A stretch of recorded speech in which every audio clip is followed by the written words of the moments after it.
성도 여러분 안녕하십니까? 오늘 우리가 함께 묵상할 말씀은 이사야 18장입니다. 이사야 18장부터 20장까지는 구스와 애굽에 대한 경고입니다.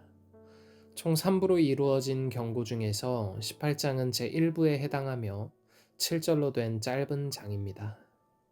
지금까지는 주로 책망과 심판을 선포한 것과는 달리 본 장은 슬프다로 시작하며 구스에 대한 선지자의 동정과 연민을 숨김없이 드러내고 있습니다. 구스를 책망하기보다는 더 이상 아수르를 두려워하지 말고 유다를 구원하시는 하나님을 의지하라고 권하고 있는 것입니다.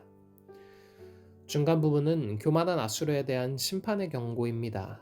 아수르가 곧 멸망할 것이므로 구스의 사신들은 걱정하지 말고 구스로 다시 돌아가는 것이 좋을 것이라고 권면합니다. 마지막 부분은 구스가 결국은 하나님께로 돌아올 것을 예언하는 부분입니다. 본문으로 돌아가 잠시 구스에 대해 알아보겠습니다. 구스, 장대하고 준수한 백성, 날개치는 소리 나는 땅이라고 묘사된 구스는 애굽 남단에 위치하고 있었으며 그 영토는 오늘날의 에디오피아와 수단, 소말리아를 포함할 만큼 광활하였습니다. 바사의 아하수에로 왕 때 그의 광활한 영토는 인도로부터 구스까지였습니다. 구스를 서쪽 땅끝으로 대표하는 나라로 생각한 것입니다. 한동안 구스는 애굽을 통치하였으나 기원전 633년 애굽의 삼메티쿠스가 그 나라를 다시 찾음으로써 종말을 고하게 됩니다. 따라서 여기에 언급된 구스의 강은 나일강과 그 지류를 가리킵니다. 이사야 18장의 구스에 대한 경고는 슬프다라는 탄식으로 시작합니다. 지금까지 이사야의 경고는 무엇에 대한 경고라 라고 시작하였습니다. 그러나 구스에 대해서는 슬프다라는 말로 시작합니다. 구스에 대한 선지자의 동정과 연민의 마음을 읽을 수 있습니다. 그러므로 본 장은 구스에 대한 심판의 경고가 아니라 오히려 구스를 괴롭히는 아수르에 대한 심판의 경고로 보입니다. 어떤 의미에서 본 장은 19장의 애굽에 대한 경고의 서론으로 생각됩니다. 18장 1절과 2절을 보면 구스의 사자들에 대한 이야기가 나옵니다. 대부분의 학자들은 본문의 사자를 유다 땅에 파견된 구스의 사자들로 이해합니다. 이들은 아마도 아수르를 견제하기 위한 공동 전선의 필요성을 유다에게 어필하기 위하여 파견되었을 것입니다. 에디오피아 사자들에 대한 선지자의 화답은 고국으로 돌아가라는 것이었습니다.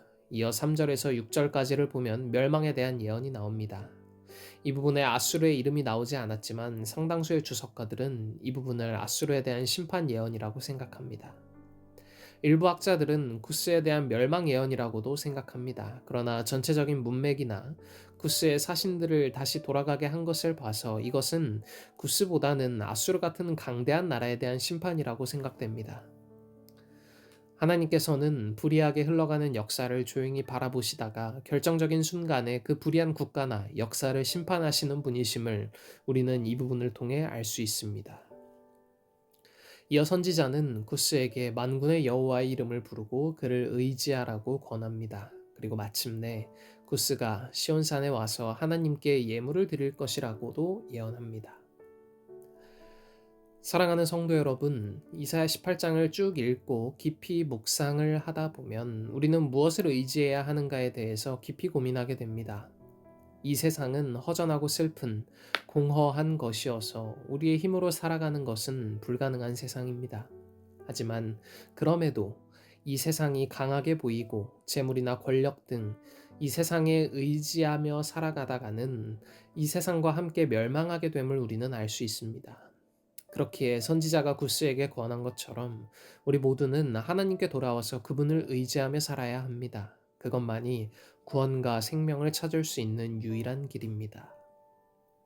우리 모든 성도님들께서 이 사실을 잊지 마시고 이 세상에 어떠한 것이 아닌 오직 하나님만을 의지하며 살아가시는 모든 분들이 되시길 소망하며 오늘 묵상 마치겠습니다. 오늘은 학생반의 정은주 학생을 위해 기도하겠습니다.